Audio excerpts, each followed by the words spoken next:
بسم اللہ الرحمن الرحیم۔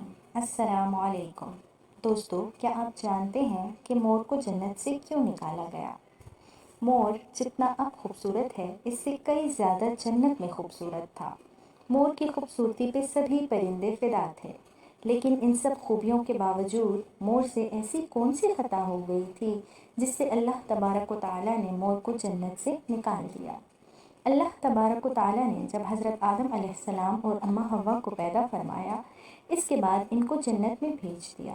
وہ دونوں جنت میں بہت ہی پرسکون رہتے تھے، بہت ہی لذیذہ میوے پھل کھایا کرتے تھے، لیکن ایک اناج جس کو کھانے سے اللہ پاک نے انہیں منع فرمایا، اور وہ اناج گندم تھا۔ چونکہ شیطان حضرت آدم علیہ السلام کی وجہ سے ہی جنت سے نکالا جا چکا تھا، اسی وجہ سے شیطان کی حضرت آدم علیہ السلام سے دشمنی ہو گئی تھی۔ شیطان یہ چاہتا تھا کہ وہ کسی بھی طرح حضرت آدم علیہ السلام کو جنت سے نکال دے اور ساتھ میں اماں حوا کو بھی جنت سے نکال دے۔ جب شیطان کو یہ خبر ہوئی کہ حضرت آدم علیہ السلام کو تمام میوے کھانے کی اجازت ہے لیکن گندم کھانے کی اجازت نہیں ہے، تو شیطان انتقام کی آگ دل میں لیے جنت کے دروازے کے پاس بیٹھ گیا اور 300 سال تک وہاں پر بیٹھا رہا کہ کوئی جنت کے دروازے سے باہر آئے اور شیطان اس سے بات کر سکے۔ ایک دن اچانک مور جنت سے باہر آ گیا۔ شیطان اس کو دیکھتے ہی بہت خوش ہو گیا۔ شیطان نے پوچھا، اے خوبصورت پرندے، تم کون ہو؟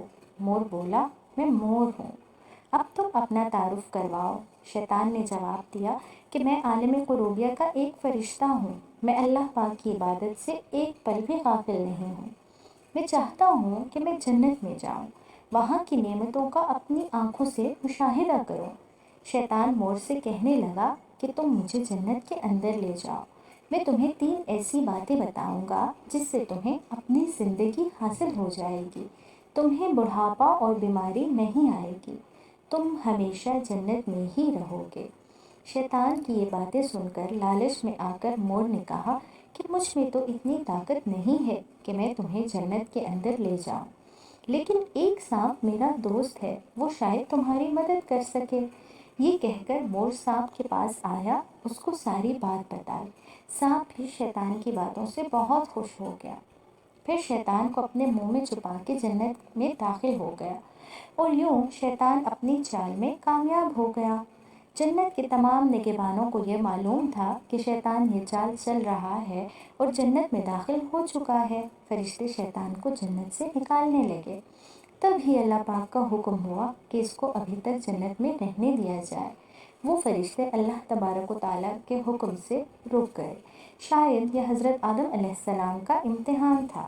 شیطان حضرت آدم علیہ السلام کے پاس اور اماں حوا کے پاس جا کر اپنی محبت کا اظہار کرنے لگا۔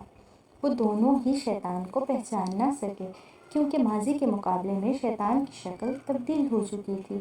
شیطان کہنے لگا کہ میں چاہتا ہوں کہ آپ دونوں ہمیشہ جنت میں اسی طرح زندگی گزاریں، ہمیشہ خوش رہیں۔ حضرت آدم علیہ السلام اس کی بات بہت غور سے سننے لگے۔ شیطان نے کہا، اگر آپ میری بات مان جائیں تو آپ کو جنت کی اور بھی تمام سہولیات ملیں گی۔ حضرت آدم علیہ السلام شیطان کے بہکاوے میں آ کر کہنے لگے کہ یہ کس طرح ممکن ہے؟ شیطان کہنے لگا، ایک گندم کا دانہ اگر آپ دونوں چکھ لیں تو آپ کو ابدی حیا حاصل ہو جائے گی اور آپ جنت میں ہی رہیں گے۔ یہ بات سن کر حضرت آدم علیہ السلام کے دل میں رجحان پیدا ہوا، لیکن ان کے دل میں اللہ کی نافرمانی کا خوف غالب آ گیا، جبکہ اماں حوا شیطان کی باتوں میں آ گئی، جس پر اماں حوا نے حضرت آدم علیہ السلام کو راضی کر لیا۔ پھر اس کے بعد ان دونوں نے اس گندم کے دانے کو چکھ لیا۔ جیسے ہی گندم کا دانہ ان کے اندر گیا تو دونوں کے صدر واضح ہو گئے، جس کے بعد دونوں اپنے صدر کو چھپانے لگے اور خوف خدا سے کانپنے لگے۔ اسی دوران اللہ تبارک و تعالیٰ نے فرشتوں کو یہ حکم دیا کہ حضرت آدم علیہ السلام اور اماں حوا دونوں کو زمین پر اتار دو۔ حضرت آدم علیہ السلام کو سری لنکا کے قریب نیچے زمین پہ بھیج دیا، جبکہ اماں حوا کو جدہ کی سرزمین پر اتارا گیا۔ جن خوبصورت پیروں سے چل کر مور شیطان کو جنت کے اندر لے کر آیا تھا، وہی خوبصورت پاؤں اللہ نے مور سے چھین لیے۔